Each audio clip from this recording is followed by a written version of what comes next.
All right, so we are, on the third episode of Behind the Mask, and I'm joined by Jason Gross of Agents of M.A.S.K. And thanks for taking a few minutes to talk to us today, Jason. I know I've been on your podcasts, M.A.S.K, a couple times, and it's always been fun to talk to you. Yeah, I'm excited to be here, and I'm glad to be the guest for once. So I'll let you do the producing this time. Yes, and and thanks again for being the MC for the M.A.S.K panel that we were on with Doug and Wyatt. Really Wyatt and I kind of just looked over at you and said, "I think Jason should do it." It was fun. Doug was the star of that panel, and I think that's what we all wanted anyway. So that was a real neat treat, and nothing that I'm going to be able to top for a very long time.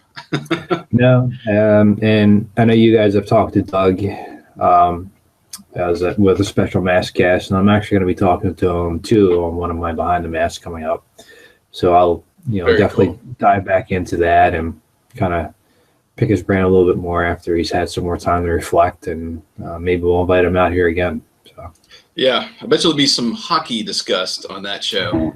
Yes, especially with the Flyers run that they've been on. So, thanks again for doing that. And but I want to talk to you a little bit more about a couple of things that I've seen lately from your site. Mm-hmm. But first, before we get into any of that, you've seen Batman vs Superman, correct? I think I lost you. I'm here. Oh, sorry. Okay, it seemed like you dropped there. I'm sorry. I have seen it, yes. Okay. So without revealing anything, because I know you have your kids, and I'm sure they enjoyed it. Without revealing anything, did you go from like a 1 to 10, 10 being great and 1 being mediocre? What would you rate it at for just initially? I saw it last Saturday, went to the matinee. Okay. Opening weekend. Mm-hmm. And I went in, I'm just a little bit of background before I get into the movie. I'm a huge Batman fan.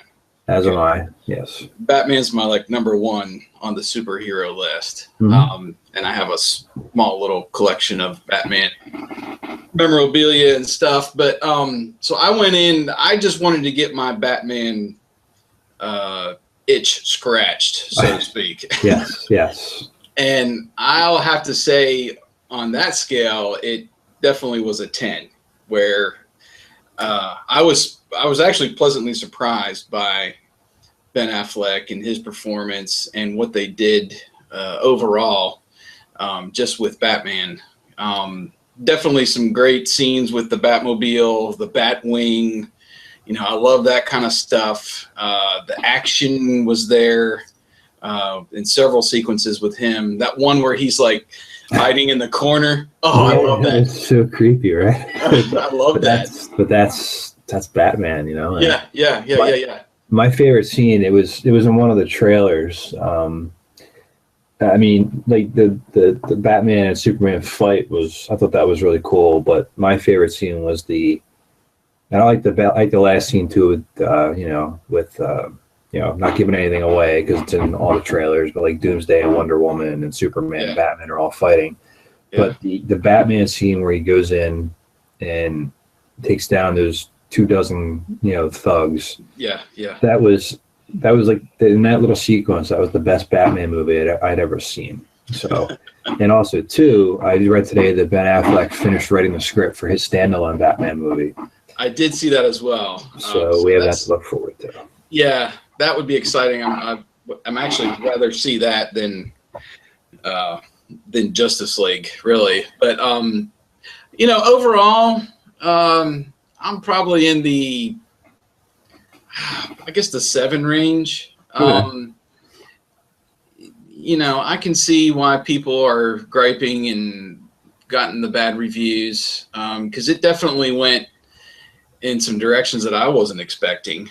The ending, particularly, I was like, one thing that people gripe about the most, I think, is the runtime, and that it dragged on. They could have cut 30 minutes here, and they could have backed off here. I didn't look at my watch, but like one time, and that was at the very end of the movie, thinking, "Oh, this can't be it, right? No, no, wait, they can't end it like this. It's got to keep going.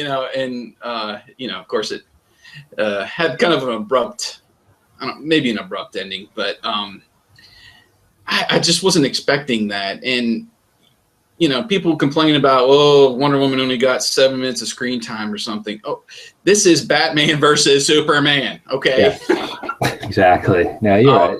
Now, did we need the more Batman origin that we all know? Probably not. No, we didn't need to see it again. I was like at the beginning, I was like, why are we going through this again? I was sitting in a theater, and the one scene that I remember, it was right in the beginning, and you know exactly what it is.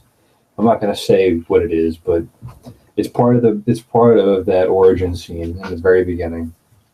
And this one scene comes up, and there are some bats involved. Yeah, but I won't say like what it is. And I'm sitting there looking at it, and I'm going, "Oh God, what's happening?"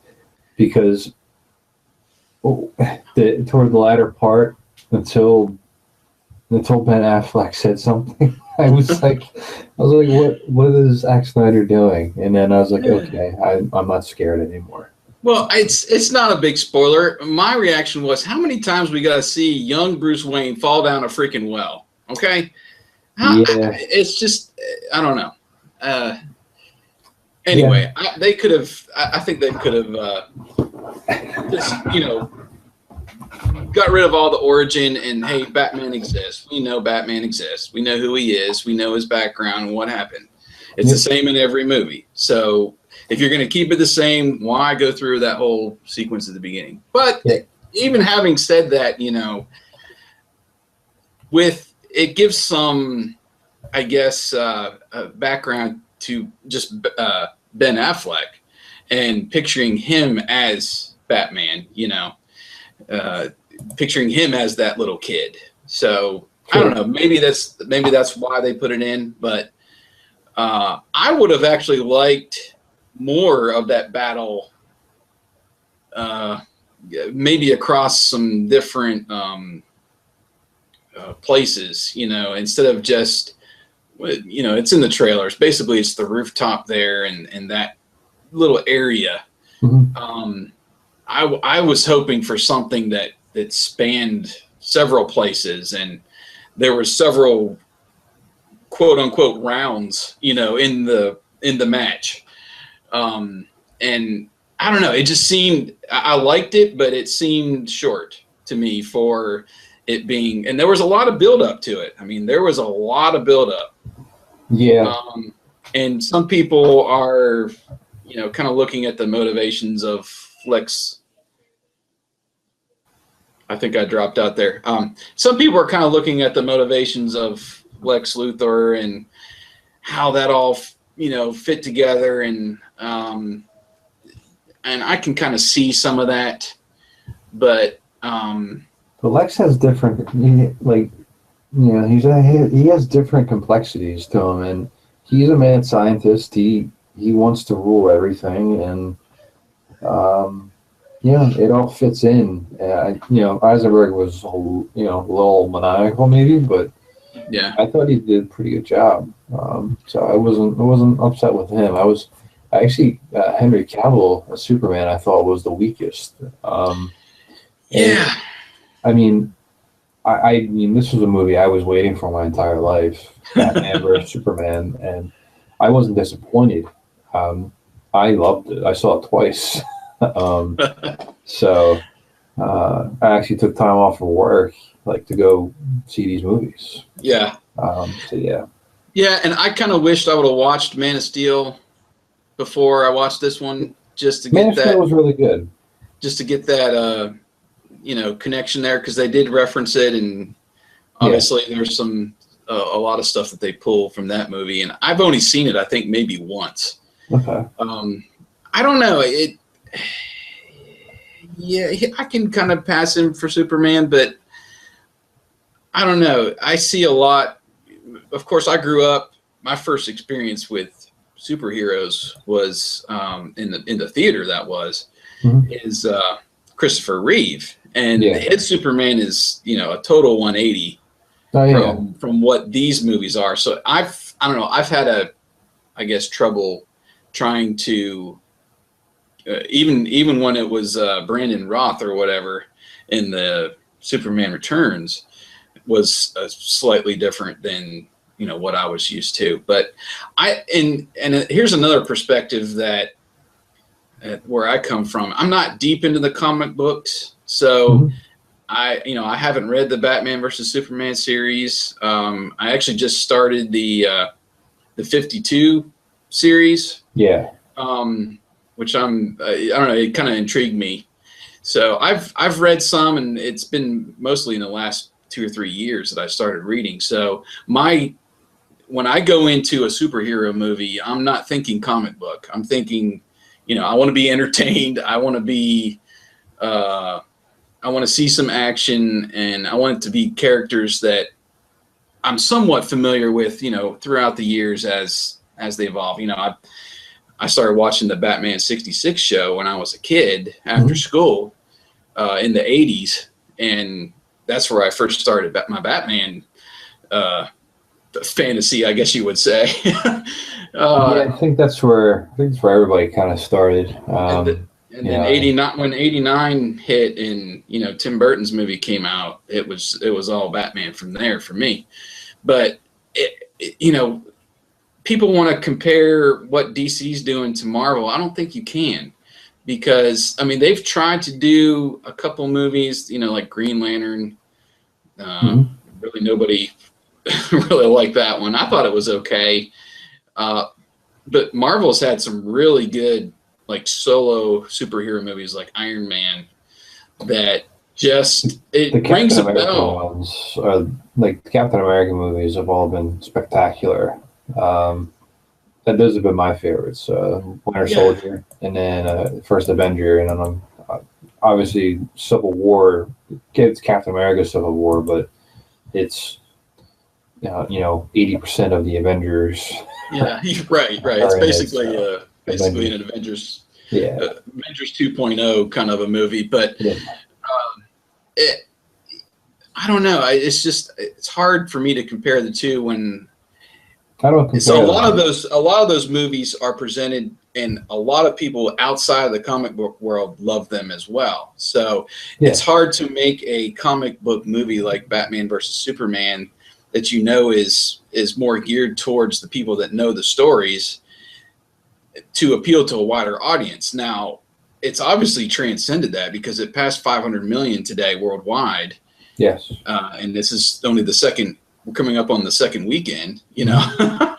So some people are going to see it, and whether they're just doing it in name only and you really don't care about the stories, I think that's got a lot to say behind it. So Yeah, it's not gonna, like I saw the reviews before I went to go see it, and I was like, you know what? I bet they're all Marvel fans.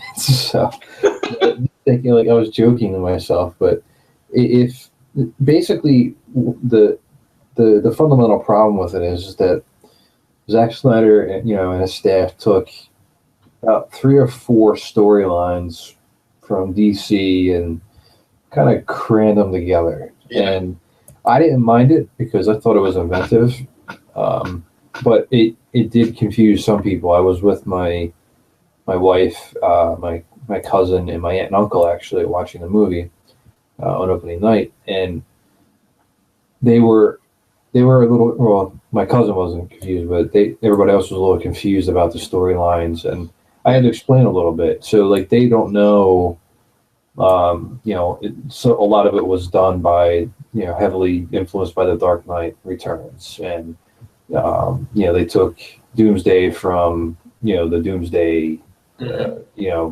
portions of Superman, and you have elements of the Injustice video game, and then like that's how like the characters are. They're dark, and that's where they're pulling it all from. So it was Yeah. harder for people to kind of keep up with it, and I can see where people would get kind of lost in that. But we can talk this entire time about this, and we can do another one on this, and like, definitely can, because Batman Yeah. is actually my favorite thing. So Yeah, and this is the first I've had a chance to really talk with somebody about it, so I'm ready to get into it. But yeah, yeah, I understand. but let's talk about a couple of things that have come up recently on your site. And first of all, great job with the new website design. Thank you. And you did it all yourself. So was there anything new on there? Anything that we should look out for? Well, uh, basically, right now, I invite people to explore it if you haven't. Mhm. I've tried to Now what's better. the website address? It's agentsofmask.com. Okay. Um, just click through the topics and try to explore some of our older articles and such. But this is a great time to be a fan, and we've had news about the comic books coming back. There's this whole multi-property universe that Hasbro's announced, and we've been I guess kind of teased about what it's going to be like, but not really, as far as M.A.S.K goes, at least. So Yes. there's all this momentum kind of building, and basically our website, what I've been trying to do is just be a conduit really to the fans of everything that I come across each week. Basically, I'm pretty well tapped into like retro pop culture, and I run another site, rediscoverthe80s.com, which is basically just all about reboots, and I occasionally will write some articles and such of my own about everything from music to movies and toys and whatever. But Agents of M.A.S.K really, I try to do a little bit of that. I try to mainly though just post everything that I can find or that comes into my feed that I can up there. Most of it, is like fan art that I find. A lot of stuff. People are really good. The fans are really good about sending us links and such to our Facebook page. And I'm like, oh wow, and I need to get this up, and it needs to be permanent on our site, for Yeah. people to look at. But it's just a matter right now of keeping that momentum and getting people reinvested in the franchise. Mhm. This comic book thing, we had a great opportunity. We connected with this former pro wrestler, Mike Quackenbush. He's is still trying to reach out to IDW to basically send a pitch to them. It's his passion project to write a M.A.S.K comic, and it has been for a decade. So he gave us the awesome opportunity to share one of the custom drawings that he did and wants to include with his pitch. And we revealed that over a few days, and we put up there some copy directly from him about what he's trying to do. So that was really cool and a really neat opportunity for us as a website, but also to share with the fans as well. And then we keep things going with the podcast. That's a big part of the website and what we do, reviewing episodes. And then I like these little chat podcasts where we are essentially reacting to the news of the day. When we heard about the comic books coming out, when we heard about this Hasbro movie project, we'll grab Eric over at boulderhill.net and just chat it up, which is really fun to do stuff like that. But, we set out, 4 years ago, I think we started the show, February. I think it was February of 2012. I think is when we started. Okay. And it was just our goal to, review the entire series, which we had never done, individually before. And Wyatt and I have had a great time. We're up to episode 44 now is the next one. So we're more than halfway there. Yeah. And it's just fun. It keeps you invested in the show, and it seems like we learn something new every episode. Little tidbits about M.A.S.K that we might question. I'm trying to think of an example from the last episode. Might have been something about the vehicles and the way they convert, or little things like that. That's fun to say. Oh, okay, that's how that works. How is Thunderhawk able to set it down bumper first? Well, okay, we've seen these rotating panels it has in the back to move the jet engines like downward, like a Harrier jet. So it's little things like that. I don't know, that we find interesting, and there's just no M.A.S.K encyclopedia out there. I wish there was, that would give you all this information about the show. But well, it sounds like you guys need to take those notes and just eventually make a fact sheet about, you just kind of, you put it in a Word document, and here's Thunderhawk, and you put little notes on there underneath it. And well, we have definitely talked about that, because we have pages and pages of information from each episode, and we're going to have to do at least some kind of episode guide and get into the details and the vehicles involved, the agents involved, and all of that, and put it in some kind of just PDF format or something that people can read. But it's a labor of love, really. It's all done in our spare time. I'm mainly the person behind the website, but when Wyatt, who is currently at the hospital awaiting his second child to be born. Oh, really? He's at the hospital now. Yes. Wow. So congratulations, Wyatt. Yeah. His job is quite a bit more intensive than mine is. So I'm primarily the one that puts the content up there. But he does contribute a lot, and of course to the podcast as well. So, and we've tried to expand a little bit. I've been doing some YouTube videos as well, for people that haven't checked out our channel on YouTube. Fun stuff that essentially interests me, original stuff. I've done a few music videos, basically, where I'm taking footage from the cartoon and infusing it with a song. Yeah, I've seen those. I like those a lot. And then what's the other one you just did? The montage of all like the M.A.S.K agent calls. Yeah, that was just an idea I had. Actually, it only took me a couple days to get it all together, because not all of the episodes have those scenes. Correct. So I want to say there was maybe, off the top of my head, there might have been like about a dozen episodes that have a call up, but not those scenes. And then there was 5 or 6 episodes that just don't have a call up at all. Mm-hmm. So you take those out, and the racing series obviously doesn't have any call up. So yeah, it's lame. You've got about 45 out of the 75 episodes to cover. That's a good thing to have in your encyclopedia.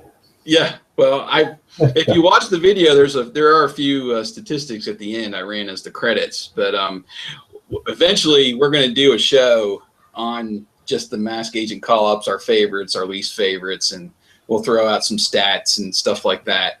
We're going to do some kind of chat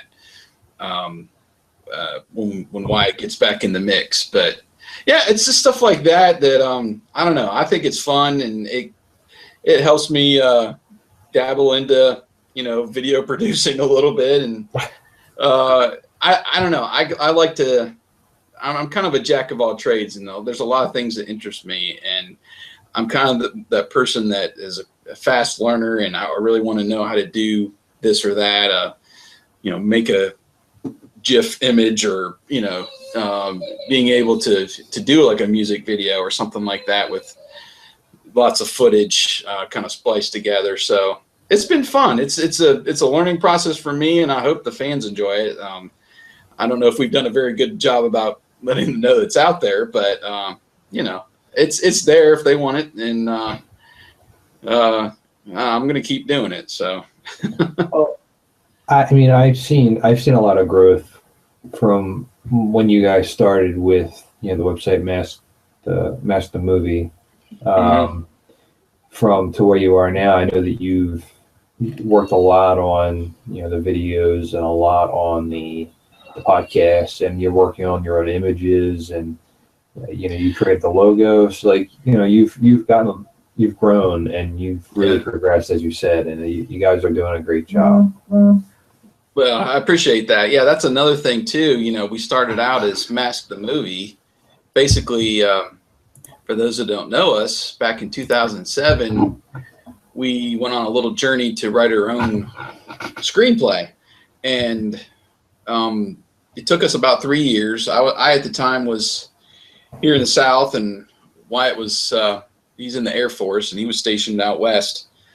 And it was a way to keep communication and keep in touch. Just an idea we had from a phone conversation after seeing Transformers, and I think G.I. Joe, the first G.I. Joe movie, was in the works, and we're like, what about M.A.S.K? Let's write a M.A.S.K movie.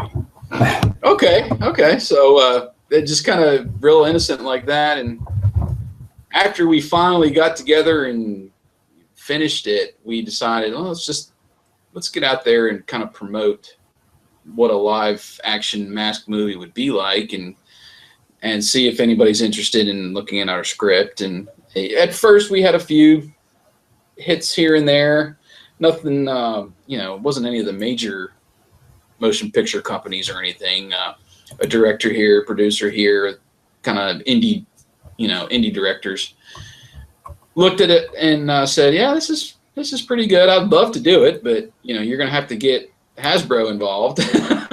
Yeah. And that's been essentially the hang up all this time, even when we talked to Mike Quackenbush about the times that he's tried to get in touch with Hasbro, and they've kept M.A.S.K under a tight lid for decades, it seems like, and nobody's sure why. They haven't really licensed it out, to do much of anything. And that's what really stonewalled us at first. And after a couple years of being online, we were like, okay, let's do something different. Let's just quit trying to promote ourselves, and essentially come up with an objective to kind of be that site that people can go and find new information, can find creative things people have done over the years. And that kind of led into being in touch with you and with Eric, and even people like Scott at the M.A.S.K Comics blog, who's over in Scotland. There's several people in Europe we're in contact with now, and just fans that have the same kind of motivations that we do about wanting to bring it back. And we know it's one of those franchises that can be really great again, and keeping our fingers crossed, so to speak. But Wyatt has really head up our effort to keep the script available. And then we were doing these actor polls, and we polled all of our followers a couple times actually to who would you picture as Matt-Trakker if it was going to be on the big screen, and through those polls we've got some answers, and we took those most popular answers, and we're trying to create now some concept art. Well, what was Aaron Eckhart look as Matt-Trakker? They picked Brian Cox as Miles Mayhem. We've got an image of him, and they've come out really fantastic. I really can't take credit for the artistry behind it. That was a friend of ours, Bjorn, who's actually in Germany. I essentially not hired, but recruited him after seeing some of his work with his cosplay and stuff to see if he wanted to do something like this for us and make this kind of a permanent. Okay, somebody really wants to look like really wants to know what a Mask movie would look like. Here, take a look at these pictures, and you can kind of envision some actors, on the big screen. And he's done a phenomenal job. I'm really appreciative of that, and those will be a permanent part of the website, no doubt. Looking forward to completing basically the characters that are in our movie, which isn't the full, it's not the full Mask or Venom arsenal, but a good bit of it. And we were anxious to share. We just shared those, I think, today. So yes, and they look great. And Bjorn, he does Shapeways 3D printing, right? Where you can get some custom-made mask items. Yes. He's Bjorn is actually the person behind that. He calls it DJ Force Weapons Forge, I believe, is the Facebook page, and then he also has a Shapeways site where he's got just a ton of mask stuff, little things that you can add to your vehicles to make them, I guess, what you call screen accurate. Mm-hmm. And he's actually sent me some samples for Gator with the engine and I think mirrors and some of the other exhaust and stuff that he just pulled from the cartoon and said, let me make this and make my Gator more like it was in the animated series. And he's done a lot of that stuff. And at the Boulder Hill, the table and the chairs, the like war room where they're at, and mm-hmm. He's pulled together some pieces like that. I know you've bought, I don't think it was from him, but you've actually got is it a ramp up or a Thunderball? I had the Thunderball. That's from Stian. We actually did a Behind the Mask with him. That's right. I did. I do remember that now. And then I actually purchased the ramp up today. So I'll have that hopefully in a couple weeks, and I'll have a video about that as well. Very cool. Very cool. So I'm going to, once I get that, then I will essentially have every vehicle in the collection that existed at one point. So looking forward to that. And, you really need to do a video of your entire collection. I think you have. I want to do something that's a little more in depth. I've done things, but they haven't really been in depth, and that's going to be part of a couple of things that I have coming up as well. See, and that's the cool thing about your collection is, you've got it displayed and kind of chronicled, so to speak. Whereas, people like me who have probably, 75% or 80% of the entire collection, and it's in 3 boxes in a closet, just sitting there waiting for a man cave someday. But you have the opportunity to really show people how it's laid out and how you display it, and go through each piece. And I would love to be able to do something like that. Yeah, it's been really cool to be able to do it. I had to move it around a little bit to fit a guest bed in my office, but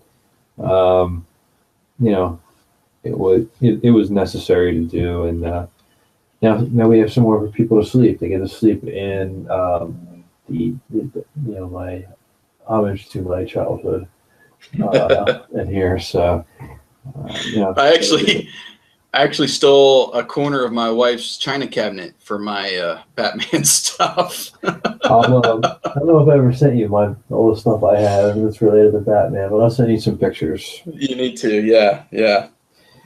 All right, sir. Well, I'm going to wrap this up. Let us, so we get the agentsofmask.com, and you are on social media as well, correct?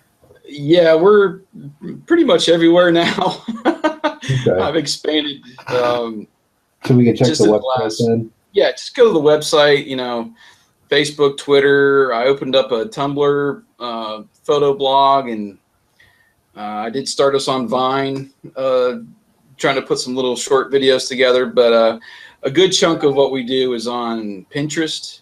Okay. There's a ton of images that I like to go into the episodes, and the 80s cartoons are really unique where you get these really kind of sweeping panning shots that are really evident in M.A.S.K, and with a little Photoshop help, I've really made some cool panoramas of those shots that you just don't see in the cartoon. It's just more of a sweep, and I've pulled that whole entire shot and put it together.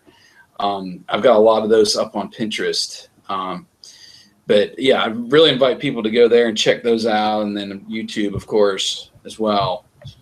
But yeah, we're pretty much everywhere trying to get the word out that M.A.S.K is alive. Well, thank you, sir. And we'll do the Batman one next. Sounds good. We'll do the Batman one next. Don't worry about that. Sounds good. Appreciate you having me on. All right. Thanks, Jason. I appreciate it.